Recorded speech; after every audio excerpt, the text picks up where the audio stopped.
اس لیے میاں صاحب بولے پڑھنے اتے مان کرینا نہ آکھی میں پڑھیا او جبار کہار صداوے متا روڑ دیوے دودھ کڑیا. تو اس لیے ہر وقت ڈرتے رہو. ابھی ملیکہ کہتے ہیں میں نے 30 اصحاب رسول سے ملاقات کی ہے، 30 اصحاب رسول سے، تو میں نے ہر شخص کو فکر مند پایا ہے. وہ کہتے تھے ہمارا انجام ٹھیک ہو جائے، انجام ٹھیک ہو جائے.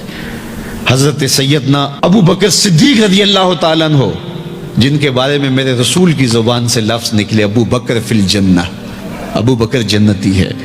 لیکن وہ کہتے ہیں ایک چڑیا کو دیکھ کے شاخ پہ بیٹھی ہے، کہا واہ چڑیا کتنی موج ہے تجھے.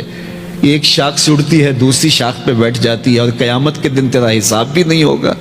پھنسے تو ہم ہیں جن کا حساب ہوگا. یہ وہ لوگ ہیں جن کی زندگی دیکھیے. ان الشیطان یفر من ظل عمر، عمر وہ ہے جس کے سائے سے شیطان بھی بھاگتا ہے. لیکن وہ کہتے ہیں کاش میں مٹی کا ڈھیلا ہوتا.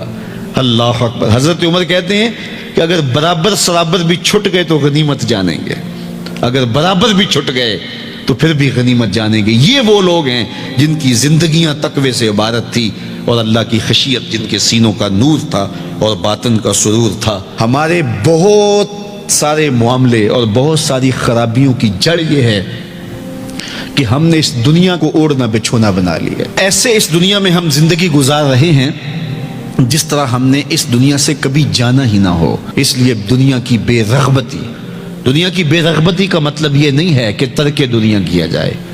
اس پر صوفیاء نے جو بات کہی وہ بہت خوبصورت کہی. وہ کہتے ہیں کہ دنیا کے اندر ایسے رہو جس طرح کشتی پانی میں رہتی ہے، کہ کشتی پانی میں رہتی بھی ہے لیکن پانی کو اپنے اندر آنے بھی نہیں دیتی. تم دنیا میں رہو، دنیا تمہارے اندر نہ رہے. اگر تم دنیا میں رہو گے تو خیر ہے، اگر دنیا تمہارے اندر رہی تو پھر کچھ نہیں بچ پائے گا. کشتی پانی میں رہے تو خود بھی تیرتی ہے، اوروں کو بھی تراتی ہے، لیکن اگر پانی کشتی میں آ گیا تو کشتی کو لے ڈوبے گا. اس کی رحمت کے دروازے کھلے ہیں. آج ہم اس کی چوکھٹ پہ آ جائیں، کل تو آنا ہی آنا ہے.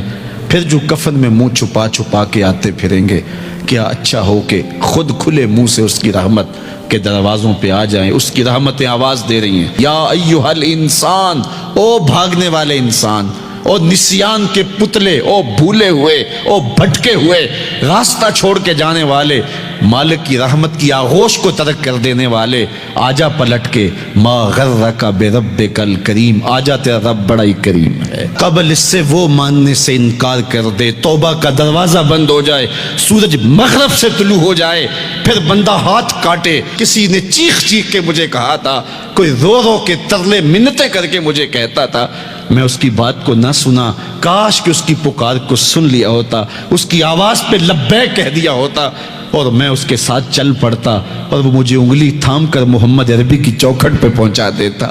تو آج یہ رسوائیاں میرا مقدر نہ ہوتی.